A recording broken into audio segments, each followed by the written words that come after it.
Joint movement committee 10,323 এই গণ অবস্থানে যারা উপস্থিত আছেন এবং এই এলাকার যারা ব্যবসায়ীবৃন্দ, রাস্তায় যারা পথচারীরা আছেন, সবাইকে জয়েন্ট মুভমেন্ট কমিটি 10,323 পক্ষ থেকে আন্তরিক শুভেচ্ছা ও অভিনন্দন। বিশেষ করে আমাদের এই মঞ্চে যারা দিদিমণিরা দীর্ঘক্ষণ ধরে বসে থাকেন এই গণ অবস্থানকে সাফল্যমণ্ডিত করার জন্য, তাদেরকে বিশেষ করে আমি অভিনন্দন দিচ্ছি। কারণ কি সকাল থেকে রাত্রি অবধি আমাদের যে সহকর্মী দিদিমণিরা এনারা এই মঞ্চে বসে থাকেন। দীর্ঘ 25 দিন ধরে আমরা এই আন্দোলন চালিয়ে যাচ্ছি। বহুভাবে আমরা আমাদের বক্তব্যগুলো তুলে ধরার চেষ্টা করছি। আমরা কেউই রাজনীতিবিদ নই, তারপরেও যেগুলো আমরা শিক্ষক, সেক্ষেত্রে আমাদের ক্লাসের মধ্যে ক্লাসগুলো করার সময় যে বক্তব্যগুলো রাখতাম তার যে অভিজ্ঞতা, সেই অভিজ্ঞতাগুলোকেই বা অভিজ্ঞতার নিরিখেই আমরা আমাদের বক্তব্যগুলো তুলে ধরার চেষ্টা করি। কেন এই গণ অবস্থান মঞ্চে আমরা অবস্থান করছি তার প্রত্যেকটা বিষয় রাজ্যবাসী জানেন। তারপরেও কিছু কথা না বললে না হয়, সেগুলি বলা। গত 4রা অক্টোবর রাজ্যের মাননীয় মুখ্যমন্ত্রীর কাছে আমরা 3টে সংগঠনের 2জন করে প্রতিনিধি গিয়েছিলাম।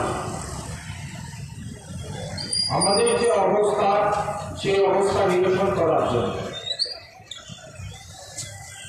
সংক্ষিপ্ত আকারে আমরা 2টো দাবি রেখেছিলাম: স্থায়ী সমাধান এবং আমাদের মধ্যে যারা প্রয়াত হয়েছেন তাদেরকে রাজ্য সরকারের যে নিয়মাবলী, টাইম ভায়োলেন্স প্রক্রিয়া, সেই প্রক্রিয়ার মাধ্যমে এই প্রয়াত শিক্ষকদের পরিবারের পরিজনদের একটা সরকারি চাকরির ব্যবস্থা করা, আর না হয় অন্য যা ফ্যাসিলিটিসগুলো আছে সেই ফ্যাসিলিটিসগুলো এদের পরিবারের দিকে এক্সটেন্ড করা।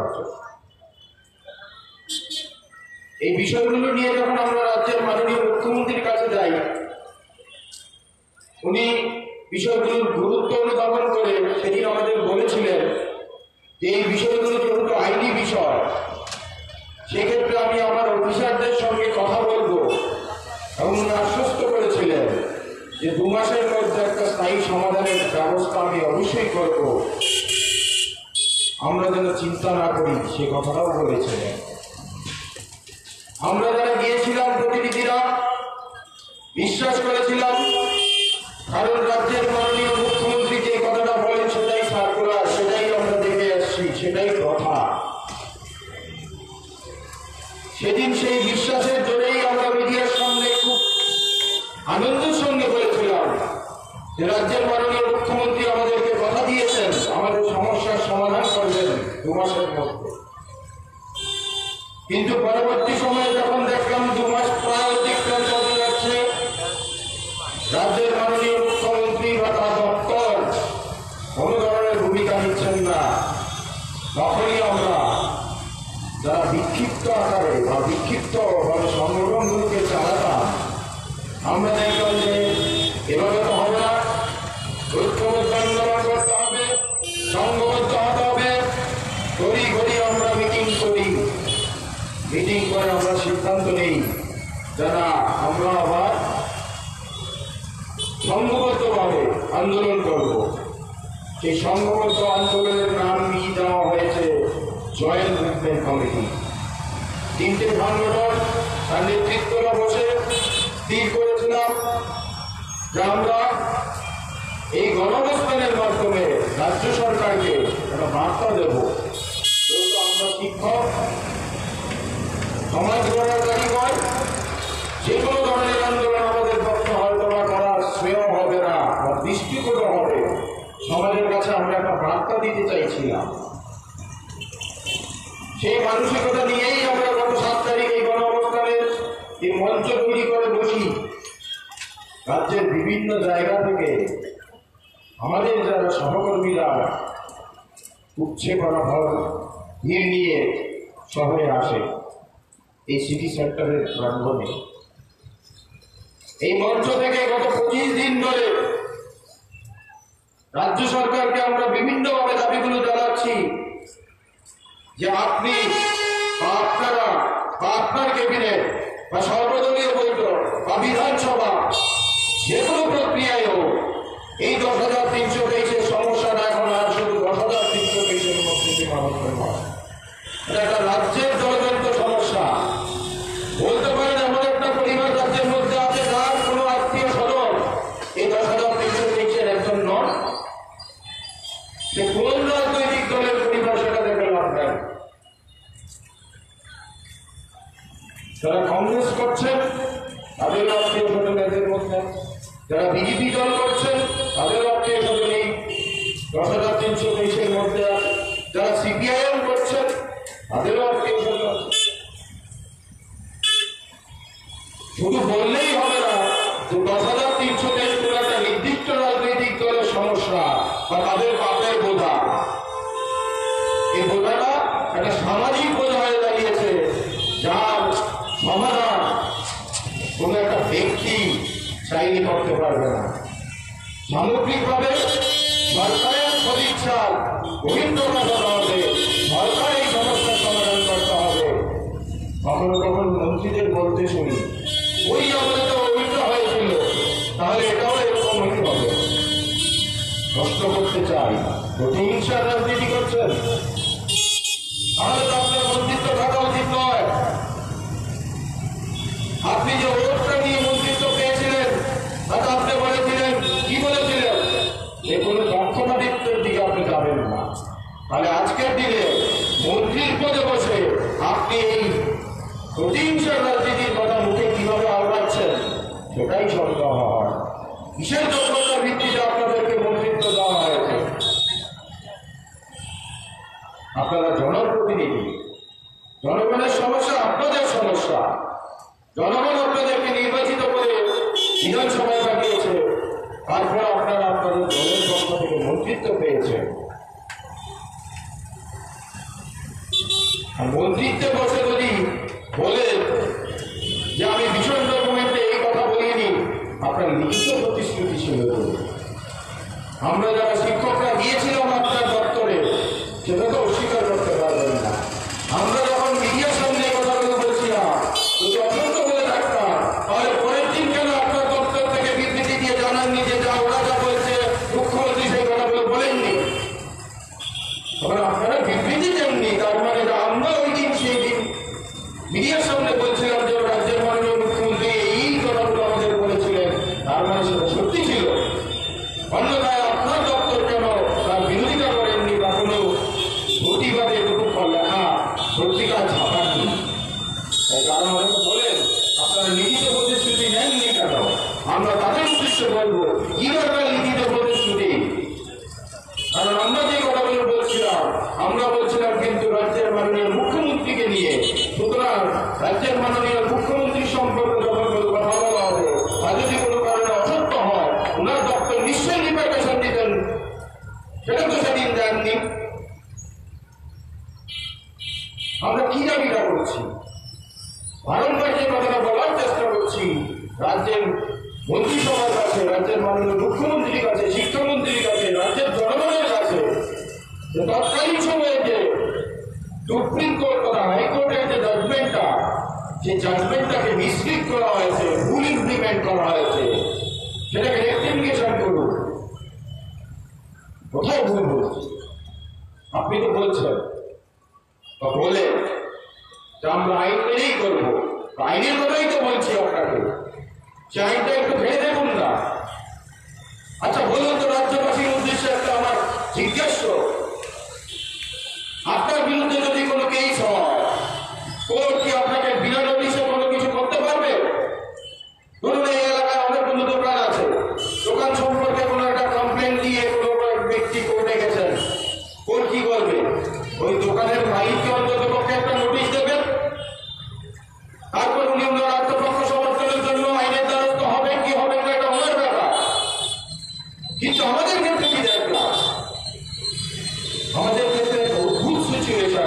যেটা আমরা বোঝাতে পারছি না। 462 জনকে নোটিশ করেছেন ও অথচ চাকরি দেওয়া 10,300 দিয়েছে, বাকিরা কোনো নোটিশ পাননি। কিন্তু কোন আইন, কিসের আইন, কার জন্য আইন? মানুষের জন্য আইন, আইনের জন্য মানুষ, সেটাই বুঝতে পারছি। বিনা নোটিশে কারোর চাকরি দেয়, এই ঘটনা নজিরবিহীন ঘটনা। সত্যরাজ্য ত্রিপুরা বলে সেটা হয়তো বা সেভাবে ভারতবর্ষের বিভিন্ন জায়গায় পৌঁছে দিতে পারছি না আমরা, ন্যাশনাল মিডিয়াগুলো আমরা পৌঁছতে পারছি না। নাহলে দেশের লজ্জা এটা যে বিনা নোটিশে কিছু লোককে চাকরি থেকে বিতাড়িত করে দিয়েছে। এরা চিৎকার করছে রাস্তায় বসে, আইন নেই, আইন নেই। ওদের কি স্লোগান দিচ্ছি, কিসের স্লোগান দিচ্ছি? We want justice. জাস্টিস মানেটা কি? কার কাছে চাইছি? আইনের কাছে চাইছি, সরকারের কাছে চাইছি। আমার প্রতি যে ইনজাস্টিসটা হয়েছে সেটাকে জাস্টিস দাও। বারংবার আইনের দ্বারস্থ হচ্ছি, আইন ওই বিষয়টাই যাচ্ছে না, 127 ব্যাখ্যাই দিতে চাইছে না। কোথাও যেন আক্রমণ হচ্ছে, কোথাও যেন পিছের থেকে একটা খেলা হচ্ছে, এই বিষয়টা যাবে না।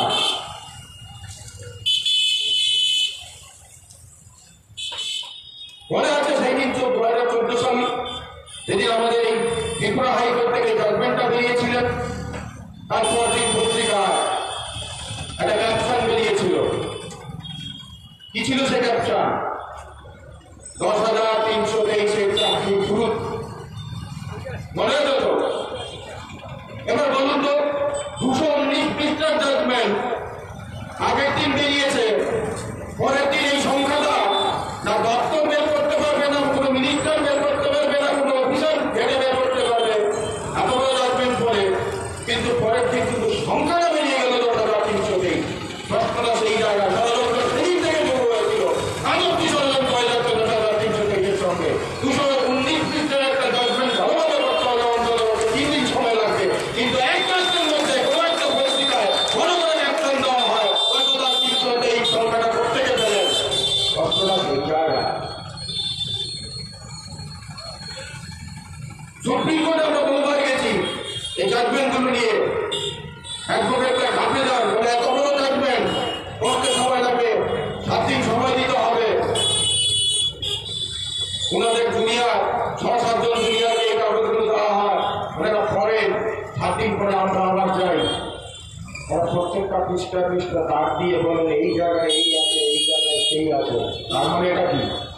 ত্রিপুরা রাজ্যে এমন কোন বিজ্ঞান ব্যক্তি জন্মেছে, এমন কোন জ্ঞানী লোক জন্মেছিল তখন, এক রাজ্যের মধ্যে এই 219 পৃষ্ঠার জাজমেন্টটাকে করে সংখ্যাটা বের করে দিয়েছে 10,323।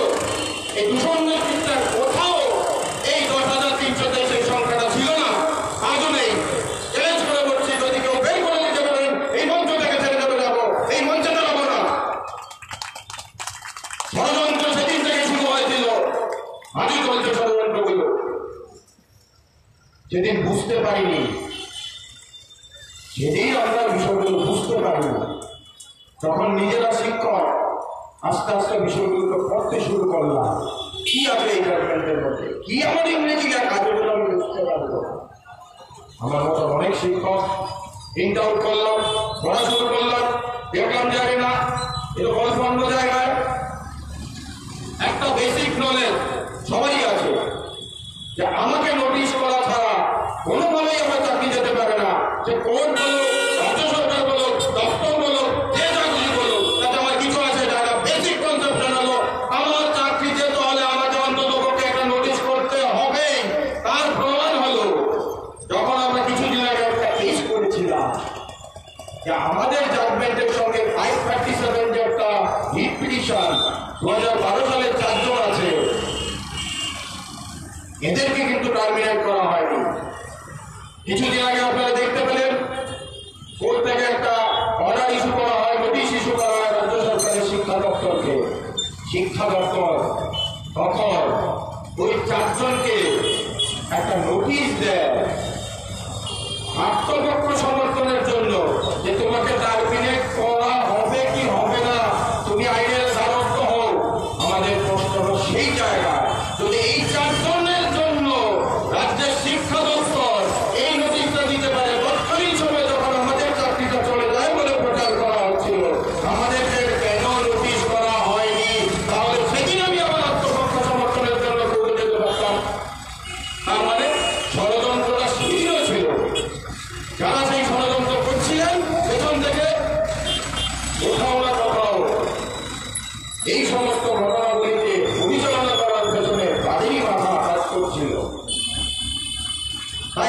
বললাম আগে সরকার সেটা বলো যে আমার চাকরিটা গেছে যায়নি।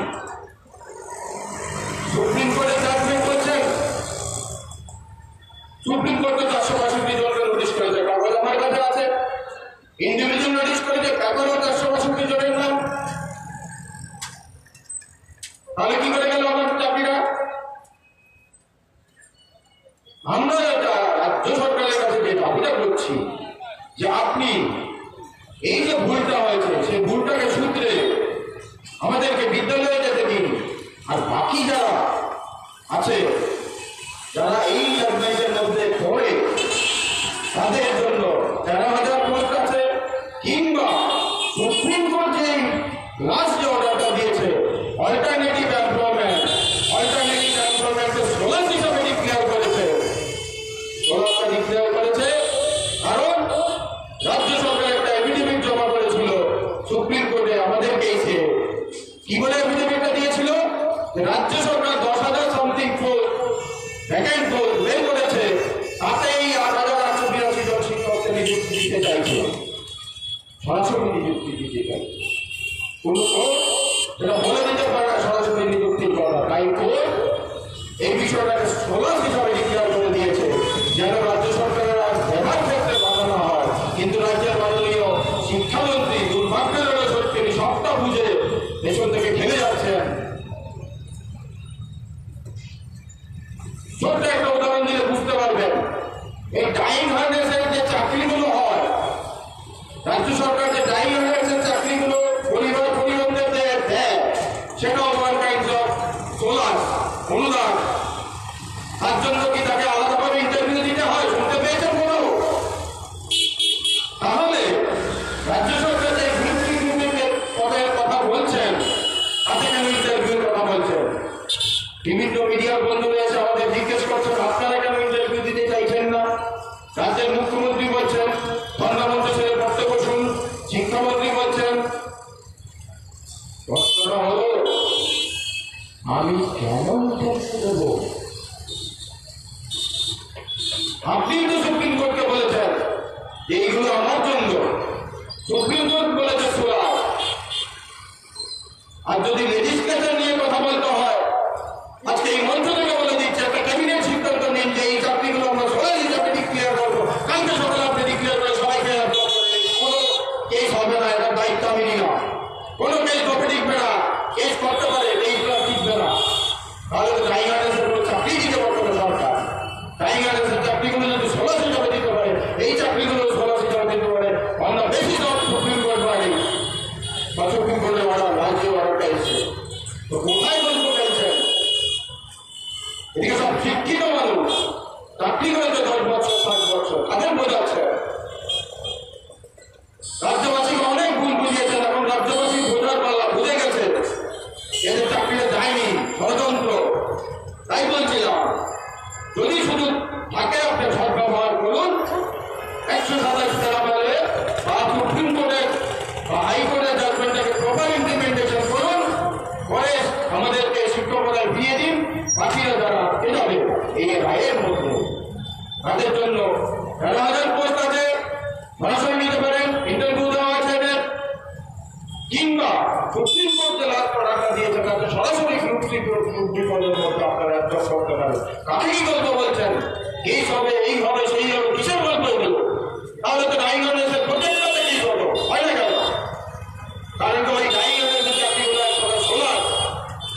সুপ্রিম কোর্ট না বুঝে অর্ডার দিচ্ছে না, সুপ্রিম কোর্ট যথেষ্ট বুঝেই অর্ডারটা দিয়েছিল।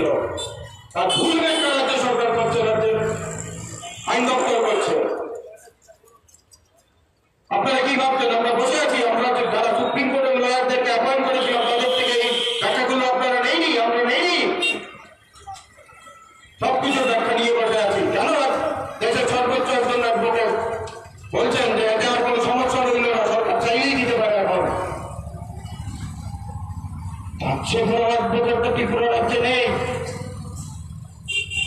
উনার চেয়ে বড় অ্যাডভোকেট তো ত্রিপুরা রাজ্যে নেই, সেটা তো স্বীকার করবেন। তাদেরকে আমরা সুপ্রিম কোর্টে উঠিয়েছিলাম, কপিল সিব্বল মহোদয়, রাজীব ধওয়ান মহোদয়, সঞ্জীব স্যার, এদের চেয়ে বড় অ্যাডভোকেট আছে ত্রিপুরা?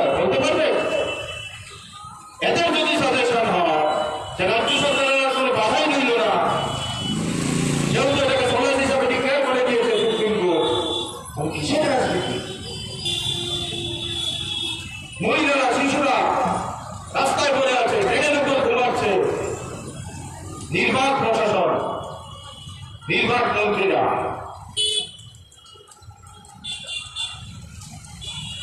যে ওটগুলো নিয়ে আপনারা মন্ত্রিত্ব পেয়েছিলেন, সেই ওটগুলোকে আজকে রাত্রে পড়ে দেখবেন কি লেখা আছে। শুধু পড়ার জন্য পড়েছেন, মন্ত্রিত্ব পাওয়ার জন্য পড়েছেন, সেরকম হলে হবে না। আপনারা এখন আর কোনো দলের নন।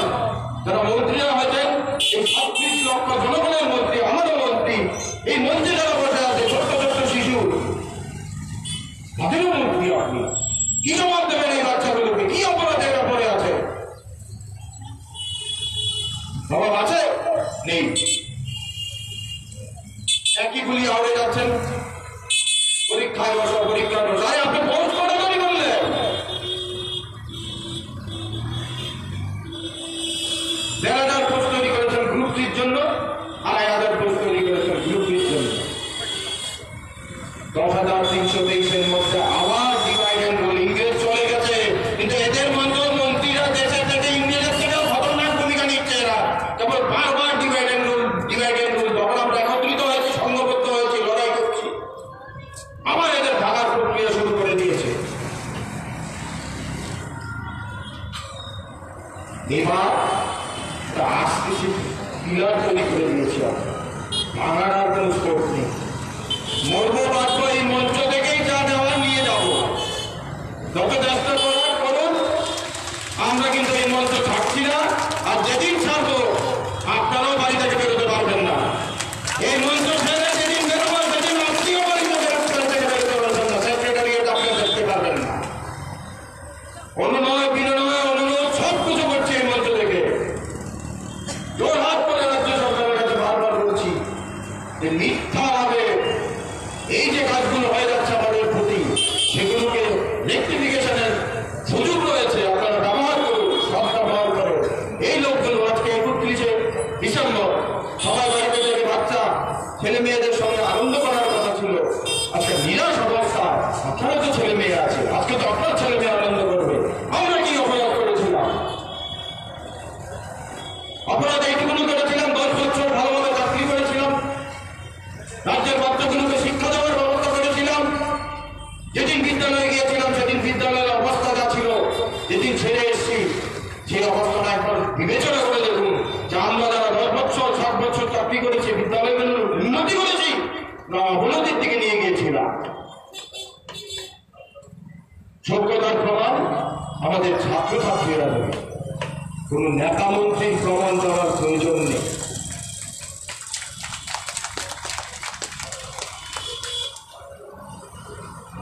$7,060 জয়েন করেছিলাম, তার আগে কি করতাম? 12 বছর 13 বছর করে আমরা চাকরি পেয়েছিলাম। গ্রাজুয়েশন করার পর কেউ 12 বছর, কেউ 14 বছর, কেউ 15 বছর চাকরি পেয়েছিল। তার আগে তো নিশ্চয় কিছু একটা করতাম। আমরা আমাদের সংসার প্রতিপালন করতাম। চাকরিটা পেয়েছিলাম, ভেবেছিলাম সরকারি চাকরি নিশ্চিত। এই ভাবনা নিয়ে হয়তো ভালো রোজগারটাকে ছেড়ে সেদিন 7,060 চাকরি নিয়ে দূর দূরান্তে পোস্টিং পেয়ে গিয়েছিলাম যে হ্যাঁ, কিছুদিন কষ্টটা করলে হয়তো একটা ভালো দিন আসবে, ভালো সময় আসবে আমাদের জীবনে। এখন তখন আমাদের চাকরিটা নেই বলে আপনারা বলছেন। আমার মতন একটা লোক চাইলেই যে কোনো কিছুর মধ্যে ঢুকতে চাইলেই কি ফাঁকা আছে ওই জায়গাটা? যে জায়গাটা আমি 10 বছর আগে ছেড়ে এসেছিলাম, এই জায়গাটা নিশ্চয়ই ফাঁকা নেই। সেই জায়গাটা আমি ফিরে যেতে পারবো না। 10 বছরে অনেক অনেক ছেলে মেয়ে পাস করে বেরিয়েছে, বেকার, তারা চাকরি সন্ধান করেছে, ওই জায়গাগুলোকে ফিল আপ করে দিয়েছে। এই সমস্ত বিষয়গুলোকে যদি রাজ্য সরকার বিশেষভাবে অনুধাবন না করেন, নির্জতা দিয়ে না ভাবেন, তাহলে এই সমস্যার সমাধান হবে না। সমস্ত বিষয়গুলোকে আমরা রাজ্যের মাননীয় শিক্ষামন্ত্রী এবং মাননীয় মুখ্যমন্ত্রীর কাছে বারংবার তুলে ধরার চেষ্টা করেছি যে 10,323-এর সমস্যা শুধু 10,323-এর ভাবলে হবে না। আপনারা যারা আজকে সরকারে আছেন, তাদের সমস্যা এটা। আপনারা এটাকে নিরসন করুন।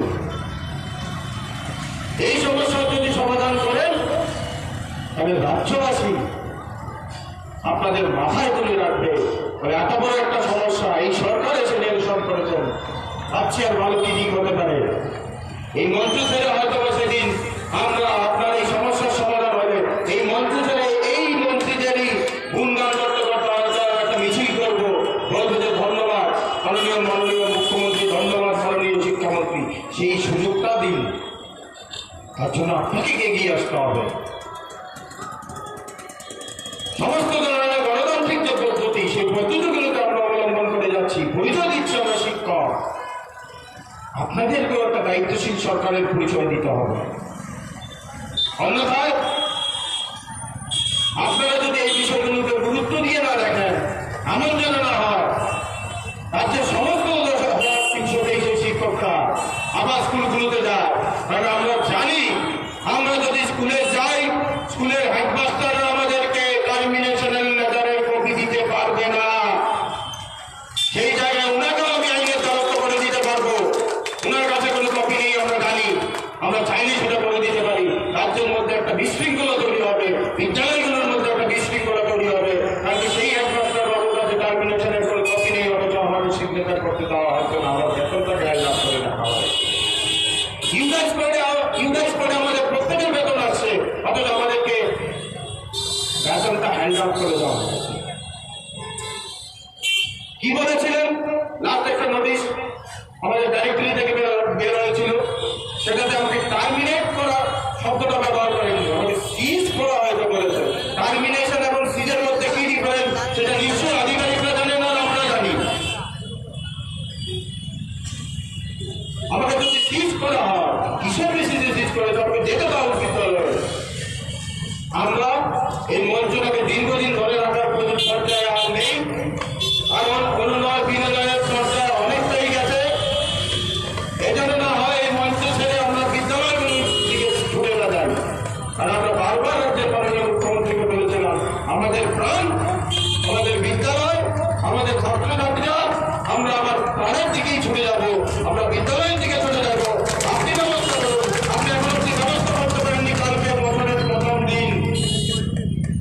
বছরের প্রথম দিন, নতুন বছর এসছে, আপনারা আপনাদের ঘোষণাগুলো দিয়ে দিন, যা বক্তব্য বলে দিন, অন্যথায় আমরা কিন্তু আমাদের ব্যবস্থাপনা নিয়ে নেব।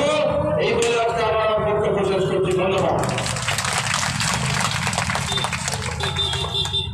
অসংখ্য ধন্যবাদ বিন্দু স্যার। এখন সভাপতি মন্ডলের পক্ষে আলোচনা করবেন মাননীয় শিক্ষক শ্রী সমর কুমার দে মহোদয়।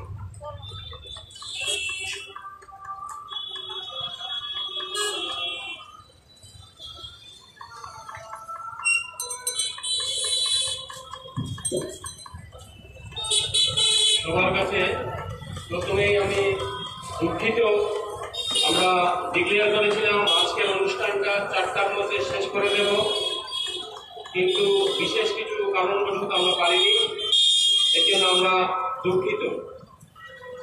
আজকের বছরের শেষ দিন, এই জায়গায় আজকে আমাদের মঞ্চের মাইক এখনই বন্ধ হয়ে যাবে, আমাদের প্রোগ্রামের এখানেই স্থগিত ঘোষণা আমরা করব এবং সরকারের কাছে এই আশা করব, নতুন বছর আসছে, নতুন সূর্য উঠছে এবং আমরা আশা করি সেই নতুন সূর্যে, নতুন বছরে আমাদের জন্য কোনো নতুন আশার আলো নিয়ে আসবে।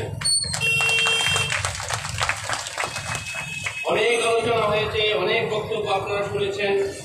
আজকের বছরের শেষতম দিনে 20-20 যে বছরটা ছিল, অবশ্যই এই বছরটা আমাদের জন্য ভালো যায়নি এবং আমরা আশা রাখছি 20-21 যে সনটা আসছে আমাদের জন্য আনন্দের হবে, আমাদের সুখের হবে এবং আমাদের যে সমস্যা, সেই সমস্যার সমাধান হবে।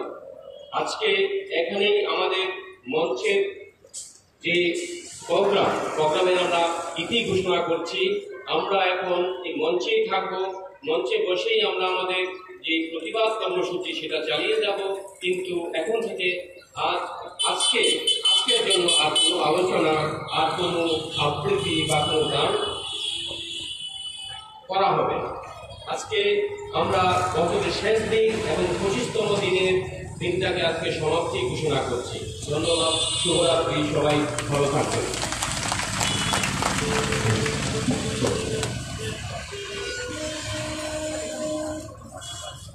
Thank you.